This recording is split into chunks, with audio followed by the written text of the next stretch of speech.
Hola familia, Dios les bendiga. Bienvenidos entonces a esta nueva sesión de nuestra estudio virtual del Evangelio de Juan. Hoy vamos a continuar entonces estudiando el capítulo 3. Hoy, con la ayuda de Dios, ya lo vamos a terminar y vamos a empalmar tal vez con lo que estábamos nosotros hablando en el día de ayer, que tuvimos algunos problemas técnicos y nos tocó cortar la transmisión. A grosso modo, lo que venimos hablando es el capítulo 3 en los versículos 22 al 30, ¿cierto? Y yo los quiero invitar a que los leamos para que nos ubiquemos un poco. Y dice, después de esto, vino Jesús con sus discípulos a la tierra de Judea y estuvo allí con ellos y bautizaba. Juan bautizaba también en Enón, junto a Salim, porque había allí muchas aguas, y venían y eran bautizados, porque Juan no había sido aún encarcelado. Entonces hubo discusión entre los discípulos de Juan y los discípulos y los judíos acerca de la purificación. Y vinieron a Juan y le dijeron, Rabí, mira que el que estaba contigo al otro lado del Jordán, de quien tú diste testimonio, bautiza, y todos vienen a él. Respondió Juan y dijo, no puede el hombre recibir nada si no le fuese dado del cielo. Vosotros mismos me sois testigos de que dije, yo no soy el Cristo, sino que soy enviado delante de él. El que tiene la esposa es el esposo, mas el amigo del esposo que está a su lado y le oye, se goza grandemente de la voz del esposo. Así pues, mi gozo está cumplido. Es necesario que él crezca, pero que yo mengue. Estamos entonces estudiando este pasaje bíblico en el día de ayer. Y entonces nos vamos a centrar en el momento que tal vez los discípulos de Juan el Bautista tenían discusión con los judíos con respecto a la purificación, con respecto al bautismo. Y lo que les decía era, les está ya cuestionando el hecho de que ellos sigan bautizando, ¿cierto? Que el ministerio de Juan el Bautista esté siendo eclipsado por el ministerio de Jesús. Por eso, a renglón seguido, vemos en ese versículo que dice, mira que el que estaba contigo al otro lado del Jordán, de quien tú diste testimonio, bautiza, y todos vienen a él. Entonces, esto nos mostraba, decíamos ayer, nos mostraba que había un problema en el corazón de los discípulos de Juan el Bautista. Nos muestra un problema de celos y de envidias. Y entonces hablamos de que la humildad es muy necesaria.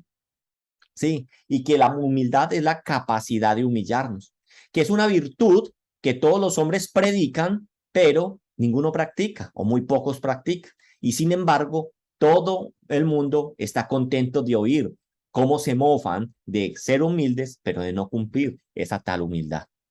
Entonces, lo que vamos a ver a continuación es cuál fue la respuesta que Juan el Bautista le dio a sus discípulos. Y en esto, nosotros, en esta respuesta, vamos a ver unas verdades con respecto a cómo Juan el Bautista tenía de claro su misión y su posición aquí en la tierra con respecto a lo cual él fue enviado.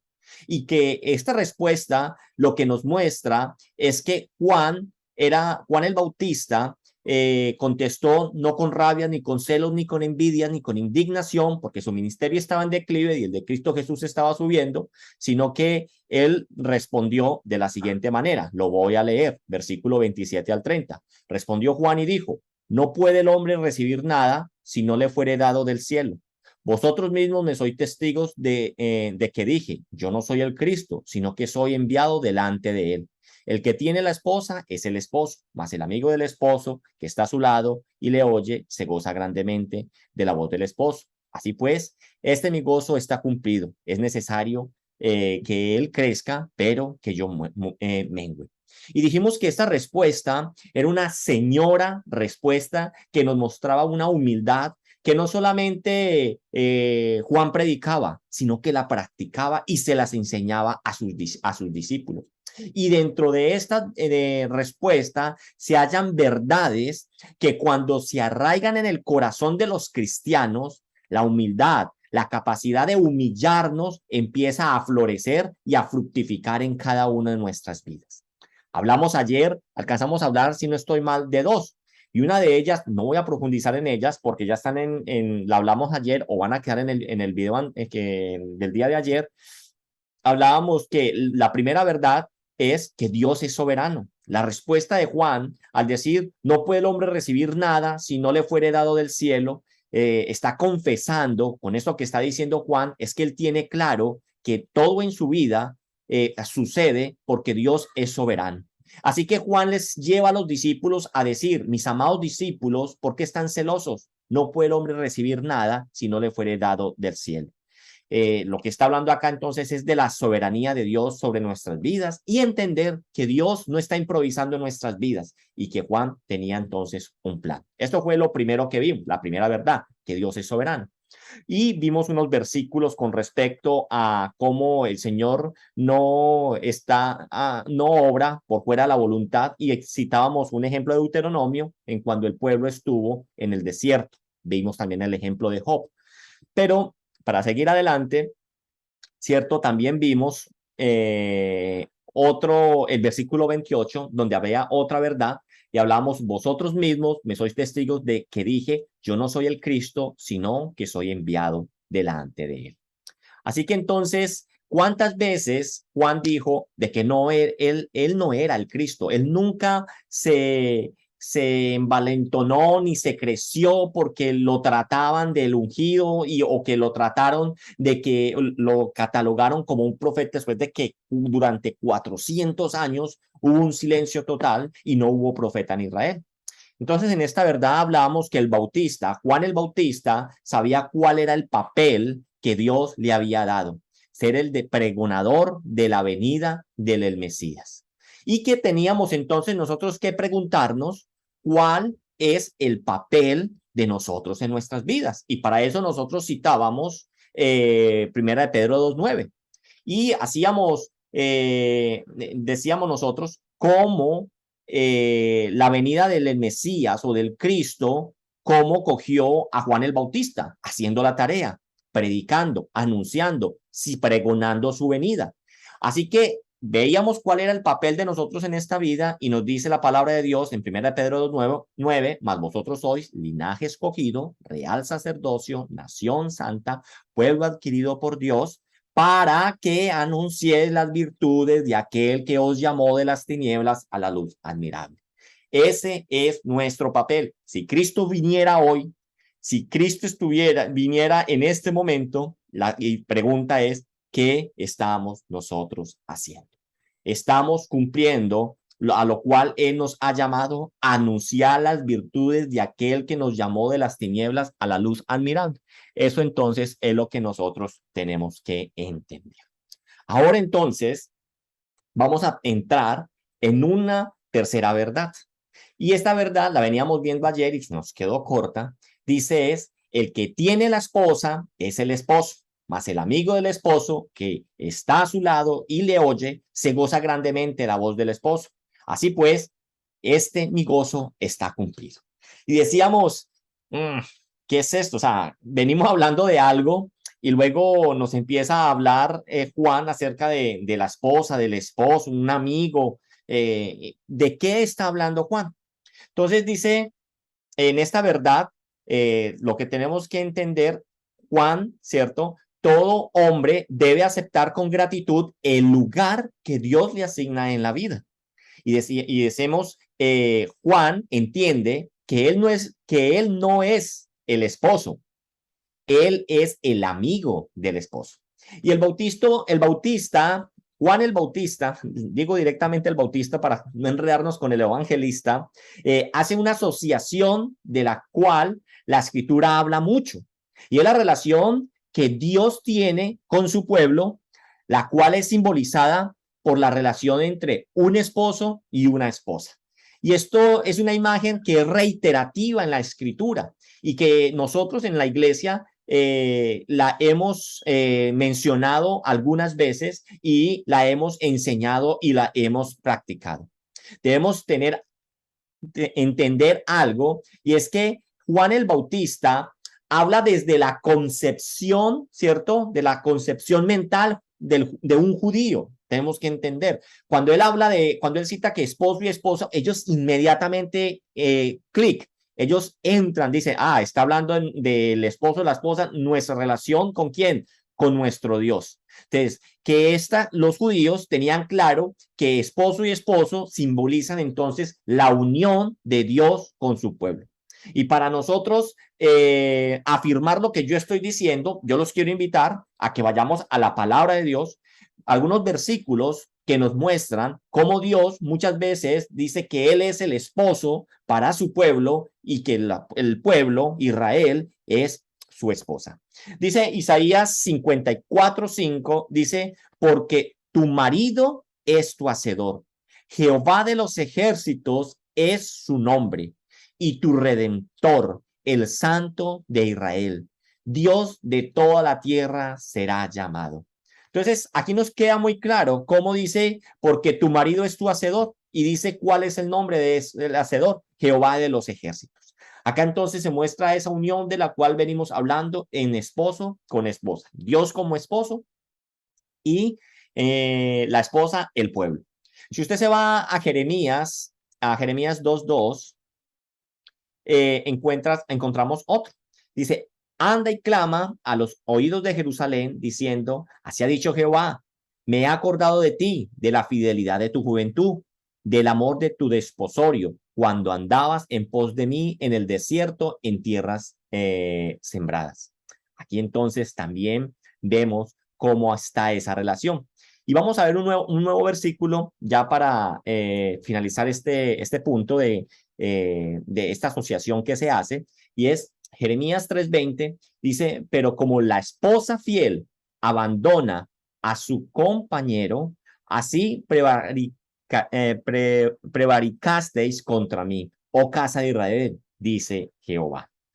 Entonces, aquí lo que estamos viendo es esa asociación. Y al asociar Juan el Bautista a Jesús con el novio, que viene por su novia, lo que está haciendo Juan el Bautista en este momento es que está asociando a Jesús con Dios. El Bautista habla desde una perspectiva de las escrituras, como lo estamos viendo. Entonces, al Juan el Bautista asociar a Jesús con el novio, ahora nosotros debemos de entender otra verdad, y es que Cristo Jesús y la iglesia tienen esa relación, donde Cristo es el novio, ¿cierto? Y donde la iglesia es la novia. Y esta es una unión que va más allá de nuestro entendimiento, dice la palabra de Dios, pero nos queda claro de que Cristo es el novio y que la iglesia es la novia. Y dice en Efesios 5, del 21 al 32, donde el apóstol Pablo nos trae una relación de esposo y sus roles, pero al mismo tiempo nos habla de cómo Cristo amó y se entregó a sí mismo por la iglesia, y tal como debe hacer el esposo por la esposa. Y dice la palabra de Dios, someteos unos a otros en el temor de Dios. Las casadas estén sujetas a sus propios maridos, como al Señor, porque el marido es cabeza de la mujer, así como Cristo es cabeza de la iglesia, la cual es su cuerpo, y Él es su Salvador. Así que, como la iglesia está sujeta a Cristo, así las casadas lo estén a sus maridos en todo. Maridos, amar a vuestras mujeres, así como Cristo amó a su iglesia y se entregó a sí mismo por ellas. Clave este versículo. Para santificarla, habiéndola purificado en el lavamiento del agua por la palabra, a fin de presentársela a sí mismo una iglesia gloriosa, que no tuviera mancha, ni arruga, ni cosa semejante, sino que fuese santa y sin mancha.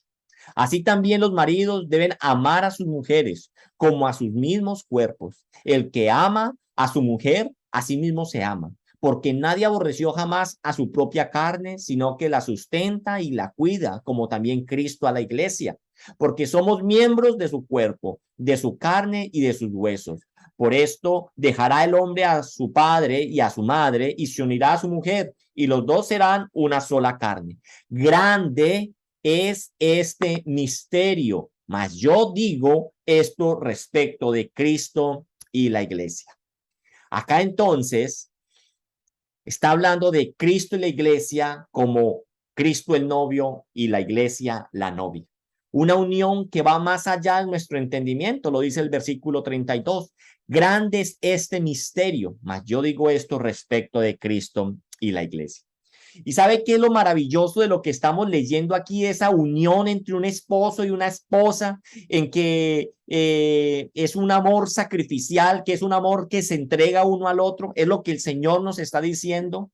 Es que lo maravilloso de esta imagen de matrimonio o de relación es que Dios aborrece el divorcio. En los planes de Dios no está el divorcio, pero por la dureza del corazón, lo vemos en Mateo, como el Señor le dice, cuando le preguntan los escribas y fariseos que por qué había carta de repudio, es por causa de la dureza del corazón de las personas de su pueblo.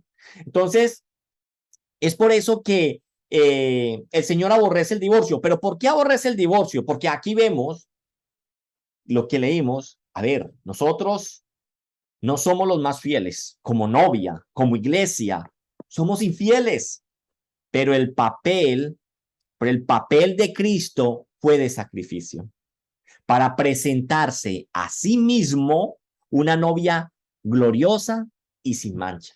Porque su obra en la cruz, tenemos que entender y recordarlo, la santificó y la purificó para él poderla tomar. Cuando nosotros entendemos esto de la unión entre esposo y esposa, cuando nosotros entendemos esto entre Cristo y la iglesia, los matrimonios cristianos deben entender entonces la responsabilidad que tienen de reflejar de la mejor manera la unión entre esposo y esposa. El bautista entonces, en este punto o en esta verdad, él entiende que él no es el novio. Aunque lo hayan catalogado, aunque lo hayan tildado de ser el novio, él claramente lo dijo, es que yo no soy el novio. Sí, el que se tiene que casar es ¿quién? El novio. Yo no soy. ¿Quiénes son los importantes en la fiesta? La novia y el novio. Entonces, para Juan el Bautista, él no es el novio. Es solo semejante, dice él en la palabra de Dios, él es el amigo del novio. Pero en la antigüedad había un papel para esta persona de la cual está hablando, para la cual está hablando aquí Juan el Bautista. Y dice, él es solo entonces el paraninfo, dice la raíz de lo que él está hablando ahí. ¿Y qué es esto de paraninfo? Dice que en la antigüedad el papel de paraninfo era sumamente importante en una boda, debido a que era la persona encargada de recibir a la novia en el lugar donde se lleva a cabo el matrimonio y lo acompañaba hasta el novio o hasta el altar. Y eso entonces es lo que está diciendo Juan en este versículo. Mi tarea es solamente llevar la novia al novio y pare de contar.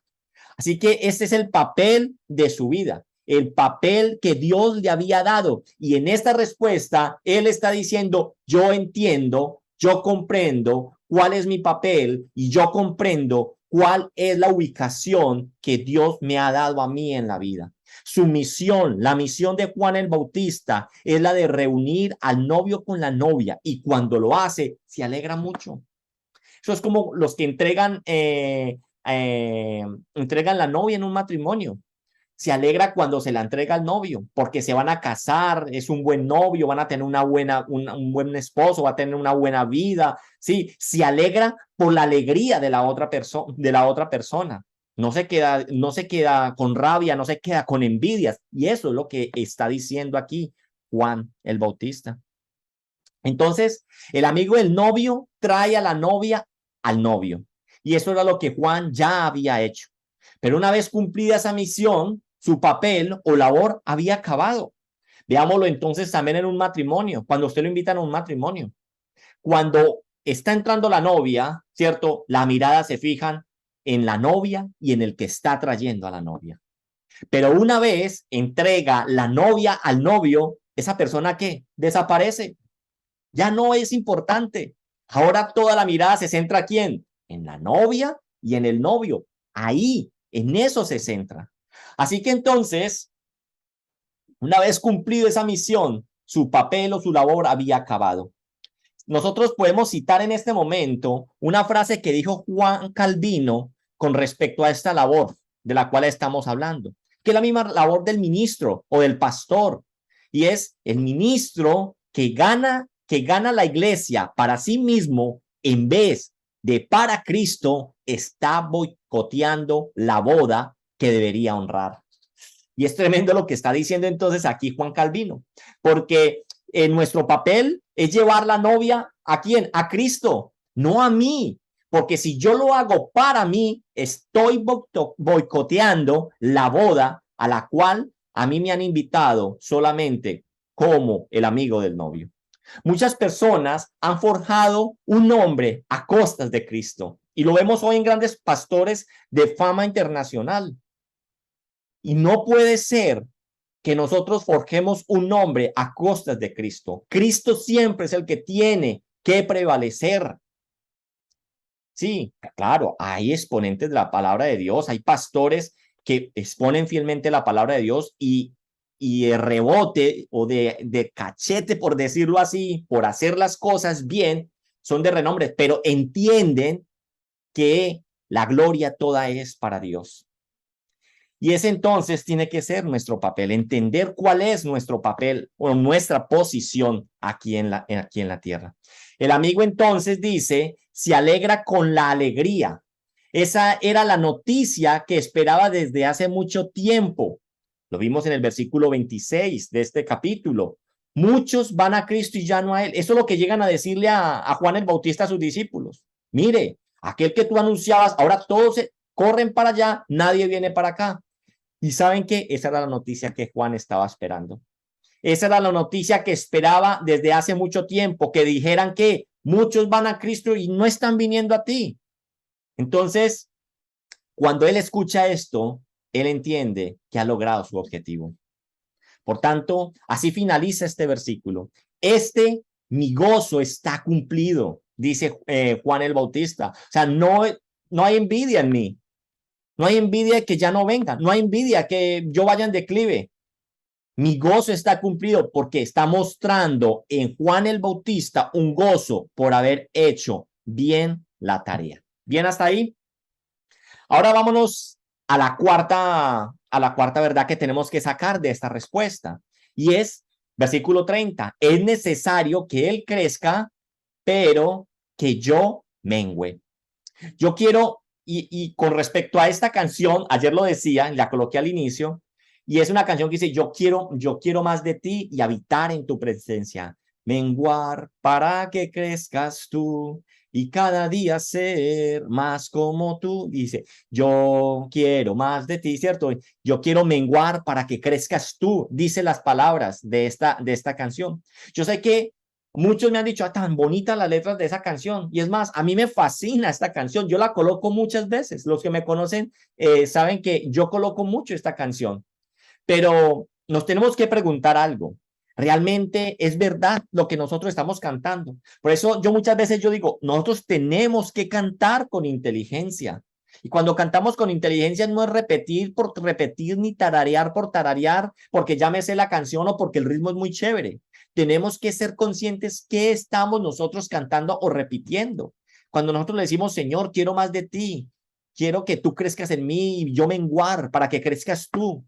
La verdad es que no queremos morir a nosotros mismos, porque todavía hay amor por nosotros mismos, hay mucho amor por nosotros mismos. Es más grande el amor por nosotros mismos que el amor que tenemos por Cristo. Y aún así decimos, me encanta esa canción, pero en el fondo yo no quiero menguar.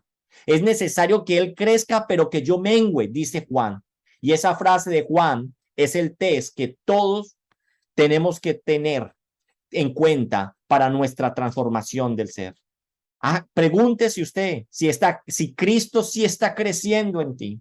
Pregúntese si usted sí está menguando, si su vieja naturaleza está menguando, si usted está dejando de ser usted mismo o aún sigues aferrado a las cosas y sigues diciendo, no las voy a cambiar porque yo soy así, porque esa es mi esencia y punto. Y no hago más porque eso me lo están diciendo, me lo están pidiendo. Lo que tenemos que decir es qué nos está enseñando y a qué nos está invitando Dios.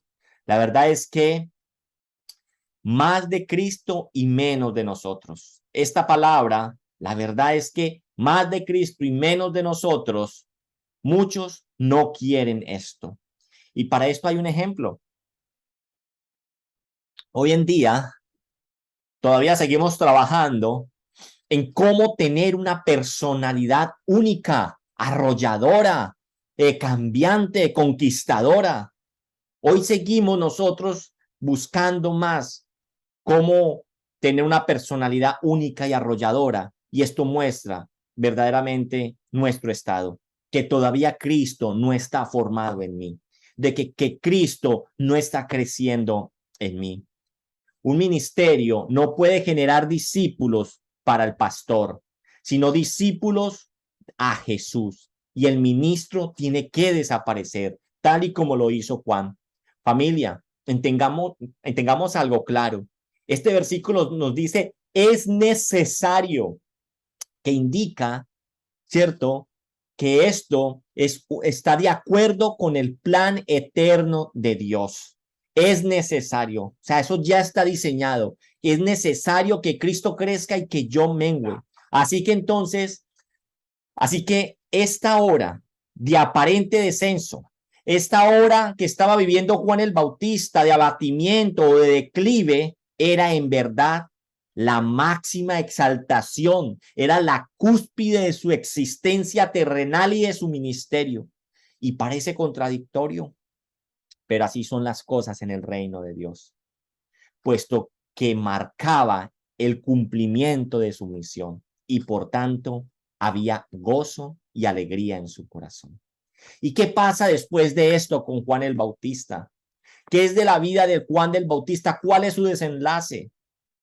Pues después de esto es arrestado por su predicación, porque en Marcos 6:18 nos dice que le dijo a Herodes, en Marcos 6:18, no te es lícito tener la mujer de tu hermano.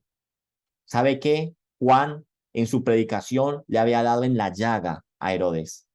Y el final de esta historia es que la cabeza de Juan el Bautista termina en un plato porque se lo pidieron a Herodes. ¿Pero qué? ¿Qué la vida de Juan? Ya había cumplido su misión de su vida, traer la novia al novio. Y se fue, pero se fue feliz. Se fue con el cumplido, con el que hice lo que tenía que hacer. Familia, no entender cuál es el propósito de Dios para la vida es vivir perdido en medio de una gran ciudad, en un país desconocido, con una lengua desconocida. Nosotros tenemos que conocer el propósito de Dios para nuestras vidas. Y eso solamente lo vamos a lograr con la ayuda del Espíritu Santo en la intimidad, para que verdaderamente yo mengüe y Cristo crezca en mí. Yo los quiero invitar a que sigamos en este estudio el día de hoy. Vamos a los versículos 31 y 36. En esto entonces, en el capítulo 3 del 31 al 36, esto representa como un epílogo, ¿cierto? De todo lo que nosotros hemos visto en este capítulo. Es como un resumen de todo lo que hemos visto, un epílogo del capítulo. Y dice en el versículo 31 al 36, dice, el que de arriba viene es sobre todos. El que es de la tierra es terrenal y cosas terrenales habla. El que viene del cielo es sobre todos. Y lo que vio y oyó, eso testifica. Y nadie recibe su testimonio. El que recibe su testimonio, ese atestigua que Dios es veraz. Porque el que Dios envió, las palabras de Dios habla, pues Dios no da el Espíritu por medida. El Padre ama al Hijo y todas las cosas ha entregado en su mano. El que cree en el Hijo tiene vida eterna, pero el que rehúsa creer en el Hijo no verá la vida, sino que la ira de Dios está sobre él. Antes de entrar a estudiar este pasaje o esta porción de la Biblia, preguntémonos lo siguiente. Aquí algo que tenemos que resaltar en lo que aquí se está diciendo en estos versículos es de que aquel que viene de arriba, nadie está recibiendo su testimonio. Entonces la pregunta que nos tenemos que hacer es, ¿cómo puede ser que el hombre acepte las palabras de los hombres limitados, terrenales, y virtúe las palabras de aquel que está por encima de todos? Eso es lo que estamos viendo en este versículo. Que no recibimos el testimonio de aquel que viene del cielo, pero si escuchamos lo que nos dicen y creemos lo que nos dicen aquí las personas terrenales, las cosas inventadas, las cosas que son hechas por hombres que son limitados.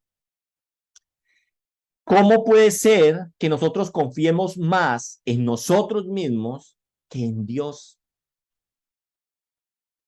Eso es lo que nos está diciendo. Si Dios está sobre todo, pero nosotros hay veces decimos, no, pues que esto tiene que ser así. Y muchas veces queremos nosotros ayudar a Dios. Muchas personas entonces no pueden aceptar lo que dice la palabra de Dios y deciden desvirtuarla porque va en contra de lo que ellos piensan. La cosa es, ¿lo que yo pienso está correcto? ¿En qué está basado? Muchas veces está basado en sabiduría humana. Pero lo que Dios habla viene ¿de dónde? De arriba, de donde nosotros venimos y hacia donde nosotros vamos. Muchos podemos estar en un nivel de creencia de Dios. O sea, sabemos que Él existe, pero no una creencia personal. Tenemos que tener una creencia personal. Una creencia personal es aquella que escucha a Dios y hace. O sea, son oidores y hacedores de la palabra de Dios. Y esa tiene que ser nuestra oración. Señor, yo no quiero ser solamente un oidor de tu palabra, yo quiero ser un hacedor de la palabra. En este entonces epílogo se van a resaltar 5 puntos en cada versículo acerca de Cristo, ¿cierto? Y cómo se muestra lo inconsecuente o lo que no tiene lógica de por qué desvirtuar la palabra de Dios. O sea, vamos a hablar de 5 puntos acerca de Cristo que nos muestra la inconsecuente de desvirtuar la palabra de Dios o desvirtuar su palabra o su testimonio. En el versículo 31 nos dice, el que de arriba viene es sobre todos. El que es de la tierra es terrenal y cosas terrenales habla. El que viene del cielo es sobre todos. ¿Qué quiere decir este sobre todos? Porque si somos conscientes en este versículo, que no es largo, ¿cuántas veces aparece la palabra es sobre todo? ¿Aparece qué? 2 veces, ¿cierto? Aparece 2 veces. Entonces, ¿qué quiere decir es sobre todo? Que Dios tiene una perspectiva eterna, que Dios tiene un conocimiento de todo.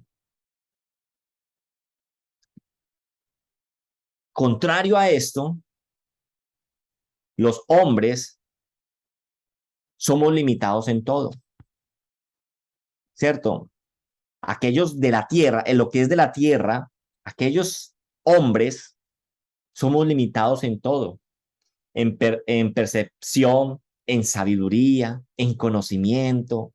Nosotros estamos limitados, pero Dios está sobre todo y tiene una perspectiva eterna. Entonces, este es el primer punto que nos muestra que no hay lógica de que usted y yo no creamos en la palabra de Dios, porque Dios tiene una perspectiva eterna y lo conoce todo. Vámonos al versículo 32. Y lo que vio y oyó, esto testifica, y nadie recibe su testimonio. Versículo 32. En esto de testimonio, tenemos que entender el énfasis que se está dando.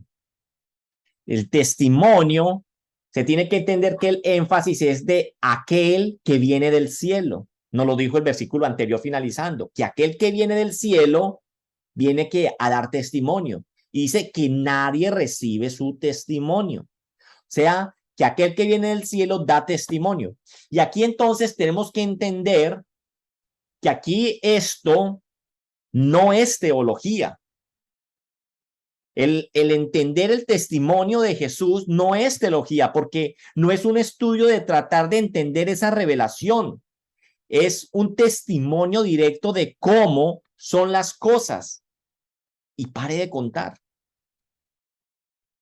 Jesús estaba diciendo algo. Él estaba dando un testimonio y dice, de lo que vio y de lo que oyó, eso testifica. Y nadie quiere recibir ese testimonio. O sea, él no es que, vea, es que yo estudié, yo hice una teología del pensamiento de Dios. No, dice, lo que yo vi y oí, esto estoy testificando y ustedes no me lo quieren recibir. O sea que es inconsecuente o no tiene lógica que nosotros no recibamos la palabra de Dios de aquel que es la fuente directa, de aquel que es un testigo ocular y que es un testigo auditivo. Pero nuestra realidad, nuestra miseria es no querer recibir su testimonio. Y esta es la condición humana, la incapacidad de creer. Y ya dijimos anteriormente que no creemos o que no queremos creer o que no queremos venir a la luz porque esta nos desnuda toda nuestra realidad. Aquí Juan está utilizando una expresión hiperbólica que nota que la mayoría de los judíos no acepta el testimonio de Jesús. Él dice, aquí dice, nadie recibió su testimonio. No es que absolutamente nadie recibiera su testimonio. Sabemos que algunos lo recibieron, pero él está diciendo algo exageradísimo para darnos a entender que la gran mayoría de los judíos no aceptaban el testimonio de Jesús.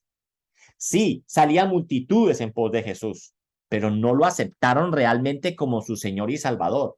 Sí, alimentó a una gran multitud, sanó a una gran cantidad, sí, pero no lo recibían como su Salvador y como su Señor. Lo querían solo como el Salvador, como el alimentador, como el sanador, pero no como el dueño absoluto de sus vidas. Sí. Y si usted lo vimos ahorita, anteriormente en el capítulo 1, en el versículo 11, dice, a los suyos vino y a los suyos no lo recibieron, mostrándonos nuevamente que no querían recibir el testimonio de Jesús. Recibían entonces un mensaje superficial. Y esto lo va a demostrar el tiempo. Sí, a Jesús lo seguían las multitudes, pero era algo superficial, porque con el tiempo esas multitudes se fueron depurando y a la hora de que Cristo estuviera clavado en la cruz, muy pocos eran los que estaban a sus pies. El tiempo siempre a nosotros nos va a mostrar la verdadera conversión de aquellos que dicen de ser convertidos o de verdaderamente creer en el Señor. Sí. Vámonos al tercer punto, versículo 33. Sí. Dice, el que recibe su testimonio, este atestigua que Dios es veraz. El que acepta entonces el testimonio de Jesús, da testimonio a su vez de que Jesús habla el mensaje de Dios. Y acá hay una relación directa entre creer y vivir, porque dice, el que recibe su testimonio, este atestigua que Dios es veraz. Entonces, el que recibe su testimonio, lo creó y se identificó con él, entonces comprobó y va a reflejar en su forma de vivir de que verdaderamente es un creyente que recibió el testimonio del Señor, que recibió el testimonio de Dios. Si usted y yo nos vamos a Juan 8, 31, 32, dijo entonces Jesús a los judíos que habían creído en él. Ojo, o sea, estos sí habían creído. Si vosotros permaneciereis en mi palabra, seréis verdaderamente mis discípulos y conoceréis la verdad y la verdad os será libre. O sea, aquellos que reciben su testimonio son aquellos que permanecen en su palabra, que le conocen y van a testiguar que Dios es verdad. porque conociendo a la palabra y permaneciendo en ella, vamos a conocer la verdad y la verdad nos va a hacer a nosotros libres. Así que el que vive en lo que dice Jesús asegura que Dios es veraz. Versículo 34. Porque el que Dios envió, las palabras de Dios habla, pues Dios no da el espíritu por medida. Otra razón para entender o para decir que no es lógico, ¿cierto?, rechazar las palabras o el testimonio de Jesús.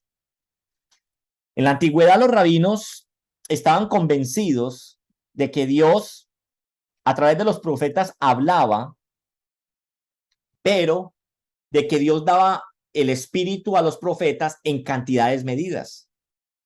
Pero Jesús es más grande que un simple profeta. Él es el distribuidor del Espíritu Santo de Dios. Él posee el Espíritu Santo plenamente, pues él mismo es Dios mismo. Si usted se va a Colosenses 2:9, dice, porque en él habita corporalmente toda la plenitud de la deidad. O sea, en Cristo está la plenitud del Espíritu Santo. Por eso dice acá, pues Dios no da el Espíritu por medida. Qué trágico es que hoy muchos que son llamados cristianos le den más veracidad a la voz de un hombre que a la voz de Dios. Aquel que nos habla con toda sabiduría, aquel que viene del cielo. Creen más fácil en pastores o en falsos profetas o apóstoles que a la misma palabra de Dios. Por eso debemos nosotros esforzarnos, estudiar la palabra de Dios. No podemos vivir ignorantes de lo que Dios nos enseña y no lo que y lo que Dios nos enseña y nos habla a través de su palabra. Tenemos que profundizar, tenemos que buscar, tenemos que leer. Por eso no podemos tragar entero con algo que yo diga, con algo que ustedes escuchan. Vaya, sean como aquellos apóstoles que son los apóstoles, perdón, como aquellos discípulos de Berea, que lo dicen Hechos de los Apóstoles, que Pablo les enseñaba, pero ellos iban a la palabra de Dios y constataban que lo que les enseñaban era verdad. El Señor nos llama para que estudiemos, no para que traguemos entero. Vámonos entonces al versículo 35. El Padre ama al Hijo y todas las cosas ha entregado en su mano. Otra razón por la cual no es lógico que no creamos en el testimonio de Jesús. Entendemos que la creación gira en torno a Cristo Jesús. Eso lo vimos un poco en Juan, en el prólogo, en Juan 1, en el capítulo 1, en los primeros 16 versículos. Entendemos que entonces la creación gira en torno a Jesús. Y Colosenses 1:16 nos dice, porque en él fueron creadas todas las cosas, las que hay en el cielo y las que hay en la tierra, visibles e invisibles. Sean tronos, sean dominios, sean principados, sean potestades, todo fue creado por medio de él y para él. Entonces, ¿cómo no creer en aquel donde que toda la creación se sujeta a él? Porque solamente a través de él fue creado todo. Una razón más para decir que no es inconsecuente, ¿cierto? No creer o no es lógico no creer en el mensaje del Señor. Versículo 36. El que cree en el Hijo tiene la vida eterna, pero el que rehúsa creer en el Hijo no verá la vida, sino que la ira de Dios está sobre él. Y esa es una palabra bien fuerte en cómo termina este capítulo 36. Pero es el resumen práctico de lo que ya hemos hablado, de que Cristo trae salvación, que Dios trae salvación única y exclusivamente a través de Cristo. Es por eso que rechazar el mayor testimonio que se pueda dar, que es el de Jesús, el cual lo están rechazando y lo estamos diciendo aquí, como también lo dijimos la semana pasada, es el acto final de la rebeldía del hombre a la palabra de Dios. Jesús es la prueba. Jesús es el test de la vida humana. Todo depende si lo recibimos o lo rechazamos. Como Simeón mismo lo dijo en Lucas 2:34, que se lo dijo a María. Y dice, Lucas 2:34, y los bendijo Simeón y dijo a su madre María, he aquí, este está puesto para caída y para levantamiento de muchos en Israel, y para señal que será contradicha. Segunda de Corintios 2:15-16, dice, porque para Dios somos grato olor de Cristo en los que se salvan. Y en los que se pierden, a estos ciertamente olor de muerte para muerte, y a aquellos olor de vida para vida. Y para estas cosas, ¿quién es suficiente? Qué tremendo que solamente Cristo Jesús nos hace a nosotros ser de olor grato delante de Dios. Pero también aquellos que no creen en Cristo, aquellos que se pierden, estos ciertamente también son olor de muerte para muerte. Tenemos que entender esto. Es Cristo. Hay un solo camino y es Cristo Jesús. Y esto nos lo ha recalcado el Señor mucho en lo que llevamos estudiados. Jesús entonces es el test para la vida. Si usted recibió, si usted aceptó a Cristo, si usted creó, si usted recibió el testimonio de aquel que llegó del cielo, eres de olor fragante para Dios, olor para vida. Pero si lo rechazaste, serás ciertamente de olor de muerte para muerte delante de Dios. Termina el versículo diciendo, sino que la ira de Dios está sobre él. Dice, en esto que acabamos de leer, el que rehúsa creer en el Hijo no verá la vida, sino que la ira de Dios está sobre él. Y esta es la única vez que se emplea la palabra ira en este Evangelio de Juan. Es la única vez. Y quiero finalizar esta sesión del día de hoy con lo que dice Primera de Pedro 2, del 4 al 10, acerca de lo que Jesús es el test, de que Jesús es piedra para caída de muchos, pero también para levantarse de otros. Y dice así, algo que a nosotros como iglesia de Living Stones ya lo hemos leído y yo sé que no se nos es nuevo. Y dice, acercados a él, piedra viva, desechada ciertamente por los hombres, mas para Dios escogida y preciosa. Vosotros también, como piedras vivas, sed edificados como casa espiritual y sacerdocio santo, para ofrecer sacrificios espirituales aceptables a Dios por medio de Jesucristo, por lo cual también contiene la Escritura. He aquí, pongo en Sión la principal piedra del ángulo, escogida y preciosa, y el que creyere en él no será avergonzado. Para vosotros, pues, los que creéis, él es precioso, pero para los que no creen, la piedra que los edificadores desecharon ha venido a ser la cabeza del ángulo. Y piedra de tropiezo y roca que hace caer, porque tropieza en la palabra, siendo desobedientes, a lo cual fueron también destinados. Mas vosotros sois linaje escogido, real sacerdocio, nación santa, pueblo adquirido por Dios, para que anunciéis las virtudes de aquel que os llamó de las tinieblas a su luz admirable.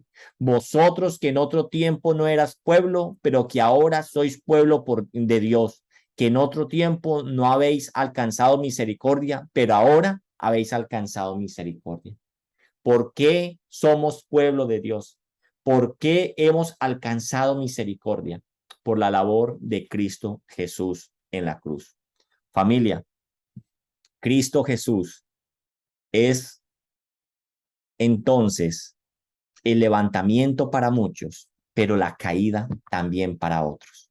Démosle gracias al Señor, porque para nosotros ha sido de levantamiento y hemos recibido de su misericordia y hemos recibido de su adopción. Amén. Yo los invito entonces a que oremos y si hay algunas preguntas entonces las vamos a retomar después de la oración. Padre Dios, gracias te damos por todo lo que tú nos estás enseñando en tu palabra. Gracias porque tú nos invitas, nos exhortas y nos llamas a que seamos entonces aquellas personas que oímos y recibimos el testimonio de aquel que viene del cielo, aquel que está sobre todo, aquel que es eterno, aquel que lo conoce todo, aquel que es el dueño del conocimiento, aquel que posee el Espíritu Santo, aquel al cual la creación gira en torno a él, a ese al cual tenemos que mirar. Aquel que no viene a hacer teología, sino aquel que es testigo ocular y que lo que vio y escuchó, eso ha testificado. Llévanos a recibir ese testimonio. Yo te doy gracias, Señor. Permítenos, Padre, ser humildes, poder recibir y entender cuál es nuestra posición, cuál es nuestro propósito aquí en la tierra. Te alabamos y te bendecimos y nos quedamos delante de ti en el nombre poderoso de Cristo Jesús. Amén y amén, familia.